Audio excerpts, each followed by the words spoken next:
Shalom and good day all, this is Tehillim29 back again for another DC comic review for the 4th week of February 2022, and in this one I am reviewing Deathstroke issue 6 and Detective Comics Batman. I will not be reviewing the backstory, but if you're interested enough to check out the backstory, go ahead and check it out.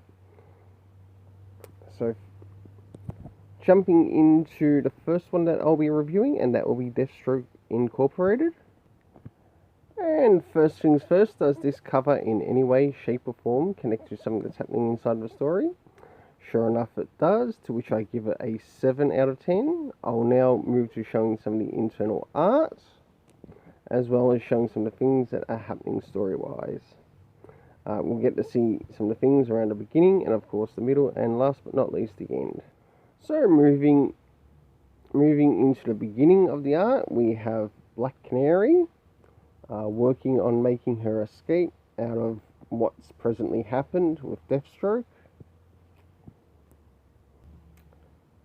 As we move forward, we start to move towards things in relation to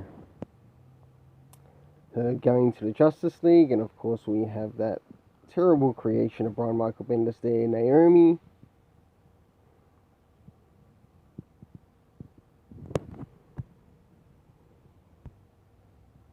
And last but not least, towards the end, to which we get to see Ravager and Respawn, and it looks like we'll be learning who Respawn actually is soon.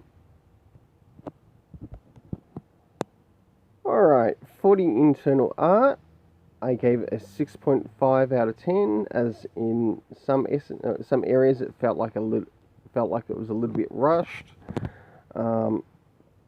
Moving into the story rating, first things first, did we get any references to any of the previous comics connected to this run, or comics that are about to come into the run? No, we didn't. Did we get any indication of time? None at all. I'm afraid these two things actually cause some points to be lost in the story rating.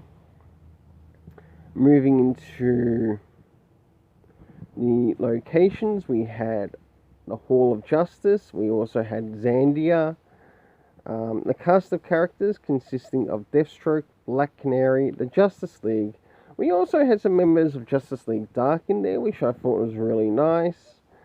Respawn, and last but not least, Ravager. The overall story rating I gave to this was a 6.5 out of 10. Trust me, I wanted to give it higher, but with what happened in the story, it did actually happen to fall. So now it's time to review Mariko Tamaki's Detective Comics Batman 1054.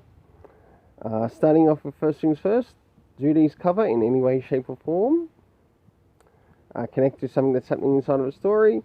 In somewhat it does, to which I gave both covers a 7 out of 10. I will not be covering the backstory. I'll now move to showing the internal art around the beginning, middle and the end, as well as covering some of the things that are happening inside story-wise. So, as things begin, we seem to have like an anti-bat squad entering the cave. So it seems like someone's actually found the locations, or one of the locations connected to a bat cave. And of course we have Oracle and Batwoman here, and members of the Bat family, and this is at the beginning of the story. I'll now jump somewhere towards the middle. One nice thing about this, at least we have an indication of location and when this is taking place in regards to the story, so great job there, Mariko Tamaki. As we jump towards the middle of the story, we end up seeing, of course, Manakano making an appearance once again. And of course this anti-vigilante league of sorts, which seem to be acting more like some type of villain, because they're also working with the Penguin. So, mercenaries for hire.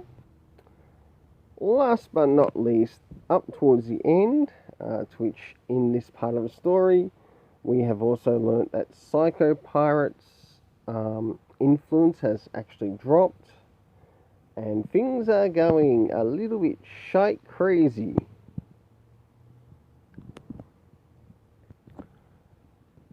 So, for the internal art, I gave this a 7 out of 10.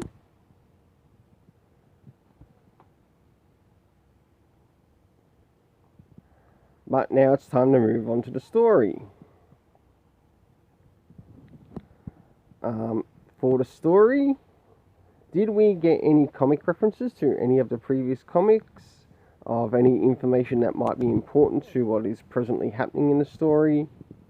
Even if it was a previous day? No, we didn't. Moving into the next thing, we got time, the area of time, to which we got day 24.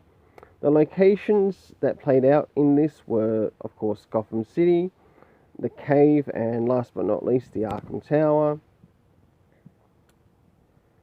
We also had the cast of characters of the Bat Family, or the Bat Family members, Dr. Ocean, Penguin, Psycho Pirate, Dr. Meridian, Manacano, and last but not least, Dr. Weir.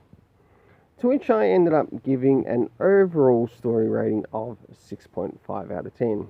Well, until then, let's keep it colourful and have yourself an awesome day.